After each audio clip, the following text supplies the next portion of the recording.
اب دوسری ام المومنین سیدہ سودا بنت زمعہ رضی اللہ عنہا کے حالات و واقعات سنیں۔ آپ کا نام سودا تھا، والد کا نام زمعہ بن قیس اور والدہ کا نام شموس بنت قیس تھا۔ قبیلہ عامر بن لوئی سے تھی۔ یہ قریش کا ایک مشہور قبیلہ تھا۔ آپ کی کنیت ام الاسود تھی۔ نبی اکرم صلی اللہ علیہ وسلم کے عقد میں آنے سے پہلے سکران بن عمرو عامری کے نکاح میں تھی۔ سکران ان کے والد کے چچا زاد بھائی تھے۔ ابتدا ہی میں مسلمان ہوئی۔ ان کے شوہر نے بھی اسلام قبول کیا۔ حبشہ کی پہلی ہجرت کے وقت بھی دونوں مکے میں رہ کر کفار کی سختیاں برداشت کرتے رہے۔ کفار کا ظلم حد سے بڑھا تو حبشہ کی طرف دوسری ہجرت میں یہ دونوں بھی شریک تھے۔ کئی برس گزرنے پر جب یہ مکہ آئے تو سکران انتقال کر گئے۔ سکران کے انتقال کے بعد رسول اللہ صلی اللہ علیہ وسلم نے ان سے نکاح فرمایا۔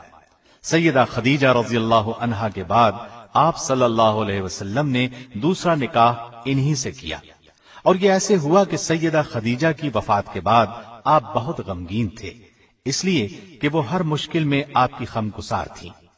آپ صلی اللہ علیہ وسلم کی حالت دیکھ کر عثمان بن مظعون رضی اللہ عنہ کی اہلیہ سیدہ خولہ بنت حکیم رضی اللہ عنہا نے آپ کی خدمت میں حاضر ہو کر عرض کیا، اے اللہ کے رسول صلی اللہ علیہ وسلم، کیا آپ کو ایک مونس اور غمگسار ساتھی کی ضرورت ہے؟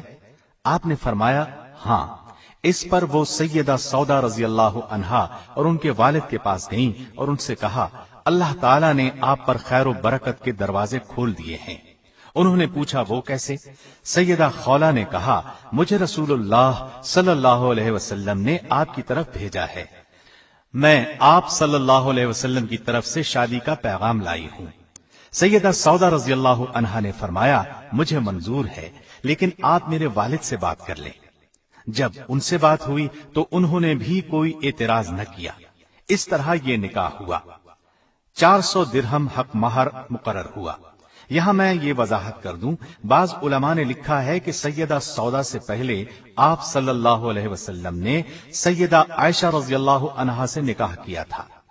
حافظ ابن کثیر نے اسی کو صحیح کہا ہے، لیکن بہت سے دوسرے مورخین اور علماء کا قول ہے کہ دوسرا نکاح سیدہ سودا رضی اللہ عنہا سے ہوا تھا۔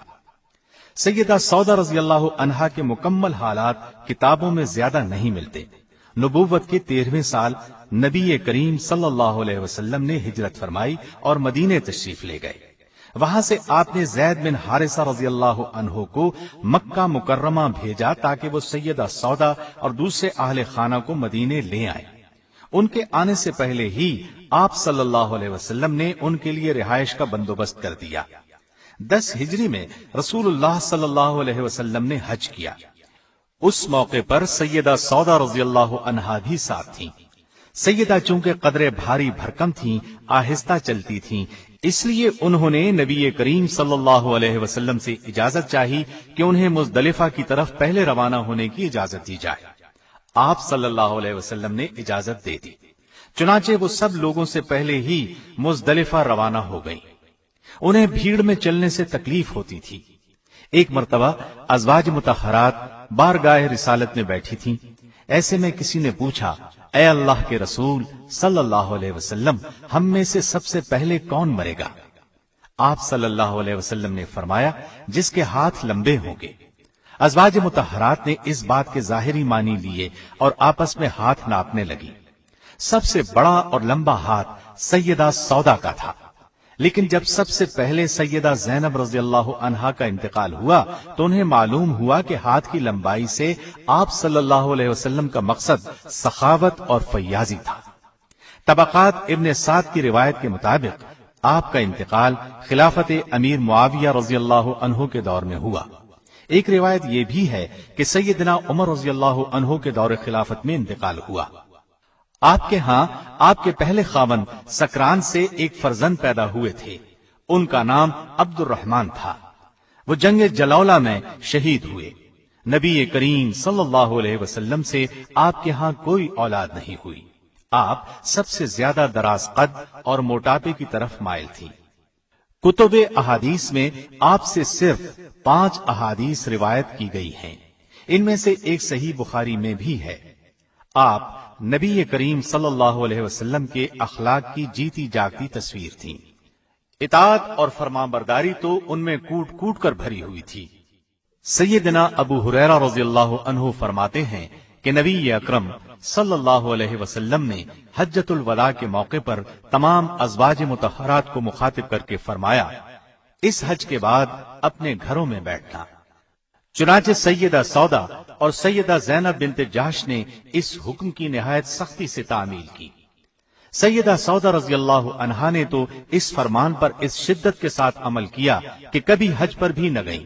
فرمایا کرتی تھیں، میں حج اور عمرہ دونوں کر چکی ہوں اور اب رسول اللہ صلی اللہ علیہ وسلم کے حکم کے مطابق گھر سے نہ نکلوں گی۔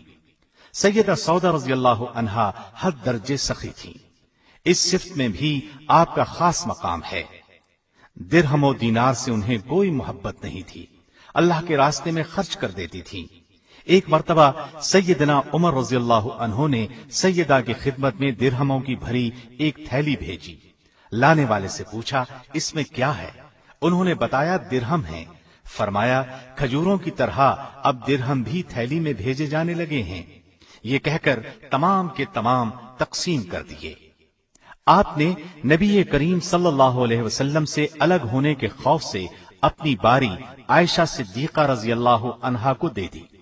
رسول اللہ صلی اللہ علیہ وسلم نے ان کی اس بات کو منظور فرما لیا۔ اس بارے میں اللہ تعالی نے یہ آیت نازل فرمائی، وَإِنِ امْرَأَةٌ خَافَتْ مِن بَعْلِهَا نُشُوزًا أَوْ إِعْرَاضًا فَلَا جُنَاحَ عَلَيْهِمَا أَن يُصْلِحَا بَيْنَهُمَا صُلْحًا وَالصُّلْحُ خَيْرٌ۔ اور اگر کسی عورت کو اپنے خاوند کی طرف سے زیادتی یا بے رغبتی کا اندیشہ ہو تو میاں بیوی پر کچھ گناہ نہیں کہ آپس میں کسی چیز پر صلح کر لیں، اور صلح بہتر چیز ہے۔